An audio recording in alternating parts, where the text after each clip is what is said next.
Ya, Assalamualaikum warahmatullahi wabarakatuh dan selamat berjumpa kembali dengan saya masih di Matuja.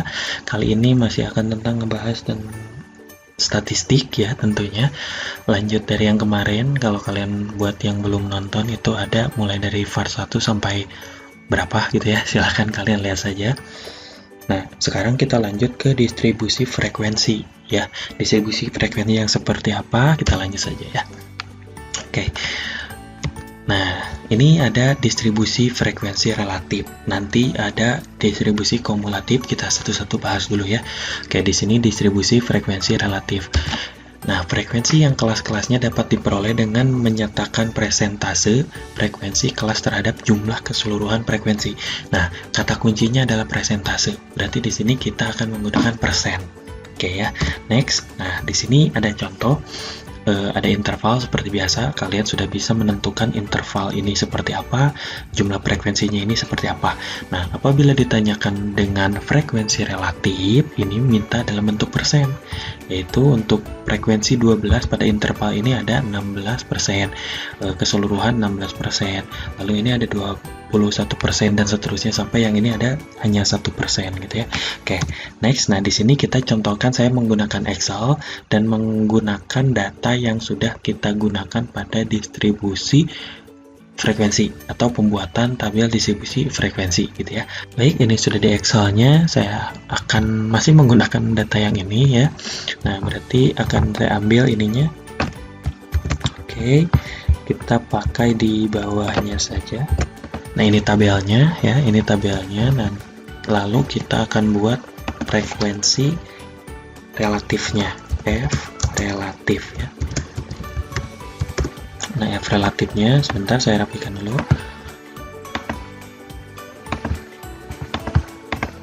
Nah, F relatifnya. Nah, untuk menentukan ininya seperti apa? Gampang sekali ya. Kita menggunakan sama dengan kurung buka. Nah, yang ini ya dibagi dengan jumlah data. Kalau kalian masih ingat, ini jumlah data keseluruhannya adalah 100. Ya, 100. Lalu ini harus dikalikan maksimum di sini kan harus 100%. Ya, harus 100%. Nah, setelah dapat itu tinggal enter saja. Nah, ini karena jumlah datanya 100 dan maksimalnya 100, ya 100%, maka ya ini mudah. Frekuensi relatif yang ini yaitu adalah jumlah persennya. Nah, tinggal di-drag aja ke bawah. Nah, kita mendapatkan frekuensi relatifnya. Oke ya, mudah ya. Nah, setelah tadi ngebahas yang distribusi frekuensi relatif, sekarang kita masuk ke ini, distribusi frekuensi kumulatif. Apa itu kumulatif ya? Oke, jadi gini, data-data statistik yang telah diolah menjadi tabel distribusi frekuensi itu ya, bisa juga nantinya kan dibentuk ke diagram.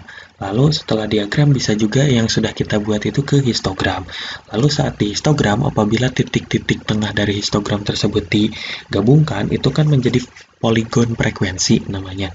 Nah, di pihak lain ya, diagram dari suatu tabel distribusi frekuensi kumulatif itu bisa disebut dengan ogive. Ogive itu ada dua, ada ogive positif, ada ogive negatif gitu ya. Oke. Nah, di sini data pengamatan. Nah, ini yang tadi ya, data pengamatan yang dinyatakan lebih dari atau kurang dari gitu ya dari suatu objek. Selain dalam bentuk tabel, bisa juga nanti dinyatakan sebuah grafik yang disebut ogive. Nah, seperti apa? Ini gitu ya. Nah, ini masih menggunakan data-data yang sebelumnya. Kenapa saya pisah ya? Karena nanti ini datanya untuk gampang mencari aja sih sebenarnya ya. Oke, intervalnya sama, frekuensinya sama. Nah, nilai ini ada nih. Nilai ini apa? Ini nilai kelas bawah interval yang sudah dikurangi 0,5. Gitu ya. Kenapa harus di 0,5? Karena bentuknya kan histogram. Histogram itu harus nempel-nempel ya, yang itu. Nah, sehingga nanti akan didapatkan ini 0,12. Nah, ini dari mana? Nah, gini. 45,5. Ini kan kumulatif kurang dari nih. Nilai dari 46 sampai 54 itu ada 12. Berarti kalau kurang dari 45,5 ada nggak nilainya? Nggak ada ya. Ini nggak ada, sehingga 0 kalau kurang dari. Nah, yang berikutnya ada lagi ini 54,5. menggunakannya. Nah, sedangkan di sini batas intervalnya 55 sampai 63. Nah, kurang dari 54,5 berarti kan ada di bawah. Berapa jumlah kumulatifnya? Ada 12. Kenapa 12? Ya kan, yang kurang dari 55 itu artinya kan 46 sampai 54. Gitu ya, ada 12. Sehingga kalau ke bawah nanti ini tinggal dijumlahkan saja mulai dari 0. Ini tambahin yang ini ya, yang kolom kedua ini tambahkan dengan kolom ke-1, kolom ketiga tambahkan dengan kolom kedua, dan seterusnya sampai dapat nanti 75. Nah, kalau kumulatif lebih dari itu gimana? Kebalikannya gitu ya. Nah, ini kan ditanya 45,5 ya, 45,5. Nah, di sini ada interval 46 sampai 54. Ditanya kalau lebih dari 45,5 itu seperti apa? Berarti ada seluruh data yang ada di sini. Gitu ya. Nah, seluruh data. Lalu yang kolom keduanya gimana? Ya ini, kan mulainya dari kolom kedua, berarti dikurangi yang 12. Jadi ini mulai dari 75 dikurang kolom ke-1, yang ini dikurang kolom kedua, dikurang kolom ketiga sampai dengan 0. Yang ini dari 0 sampai 75, yang ini kebalikannya, dari 75 sampai 0. Oke, untuk lebih mudahnya lagi dipahami, kita langsung ke Excel. Nah, oke, ini sudah di Excel-nya dan saya sudah siapin tabelnya gitu ya. Oke. Nah, ini masih menggunakan data yang ini, yang sama. Nah, kita cari dulu pertama adalah interval bawah. Cara mencari interval bawahnya gimana? Tinggal yang ini nih, yang di bawah ini, dikurangi dengan 0,5. Berarti 21 kurang 0,5 itu 20,5. Gitu ya. Nah, yang berikutnya yang ini berapa?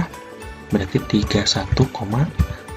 Sisanya nih, kalau sudah seperti ini, sisanya kita drag saja. Nah, perlu kalian ketahui nih di sini nih. Ini kan kurang dari 108,5 itu kan ada di bawah ini. Sedangkan di antara 109 sampai 119 ini masih ada frekuensinya 1, maka ini harus ditambahin 1 lagi. Berarti ada di saya drag gitu ya. Nah, berarti ada di situ. Oke ya, ini berlaku untuk semuanya gitu ya. Nah, oke, kita mulai dari frekuensi kumulatif yang kurang dari. Nah, ini kan kurang dari 20,5. Itu ada berapa? Berarti mulai dari 0. Oke, 0. Kita lihat frekuensi yang ininya ya. Oh ya, jumlah datanya itu ada 100 kalau yang ini. Maka yang kurang dari 20,5 itu tidak ada, sehingga 0. Yang berikutnya, nah ini untuk kolom yang kedua ini tambahkan dengan kolom yang pertama yang ini, berarti 0 tambah 11 ya, ini jadi 11. Oke ya. Nah, untuk kolom ketiga ini tambahkan yang ini, berarti ada 22. Lanjut di sini tambahkan kolom yang ininya, berarti ada 37. Lanjut yang ini tambahkan 13, berarti 50. Oke, lanjut yang ini tambahkan 14, berarti 64. Lanjut yang bawahnya, tambahkan 16, berarti 80. Yang ini tambahkan dengan 7, berarti 87. Yang ini tambahkan dengan 12, berarti 99. Sehingga yang ini harus ditambahkan dengan 1, berarti totalnya adalah 100. Oke ya. Oke, ini saya rapikan dulu ya. Bentar. Nah, gitu ya, 100. Jadi pas ya, mulai dari 0 dan berakhir di 100. Kalau kumulatif gimana? Nah, ini kebalikannya. Mulai dari 100 berarti ya. Oke. Nah, 100 ini ya, 100 ini karena lebih dari. Nah, untuk yang kedua, ini harus dikurangi dari yang interval pertamanya. Berarti 100 dikurangi 11. Nah, yang ini adalah 89. Oke. Yang ini 89 dikurangi 11 itu 78. Oke ya. Yang untuk menjawab yang ini berarti 78 dikurangi 15. Sehingga ada 63. Lanjut, ini 63 dikurangi dengan 13. Maka jadinya 50. Nah, yang 50 ini sama dikurangi dengan 14. Itu ada 36. Nah, yang 36 ini sama dikurangi dengan 16, 20 ya. 20 dikurangi 7 itu jadi 13 dikurangi 12 sisa 1, maka 1 ini menjadi 0 gitu ya. Oke, saya rapikan terlebih dahulu. Nah ya, 0. Maka ini F kumulatifnya ya, F kumulatifnya mulai dari 0 sampai 100, yang ini kebalikannya 100 sampai 0. Nah, lalu bagaimana cara membuat ogifnya? Ini sangat mudah sekali dan kalian pun sudah bisa ya. Nah, tinggal kita blok aja ya, di blok. Setelah di blok, lari ke insert, ke ini, lalu yang ini dulu ya, yang biru ini F kumulatif kurang dari, sehingga kan dari 0 sampai 100 berarti dia naik gitu ya. Nah, lalu yang F kumulatif ini dia turun gitu ya. Nah, ini adalah ogifnya. Namun ogif yang sebenarnya itu rapih sekali gitu ya, yang seperti huruf S gitu ya, itu bisa diatur kembali gitu ya. Hanya ini untuk masih untuk contohnya saja, oke ya. Nah, itu saja penjelasan dan contoh-contohnya dari distribusi frekuensi relatif dan distribusi frekuensi kumulatif. Silakan diulang-ulang lagi kalau misalnya belum paham. Sekian dari saya. Wassalamualaikum warahmatullahi wabarakatuh.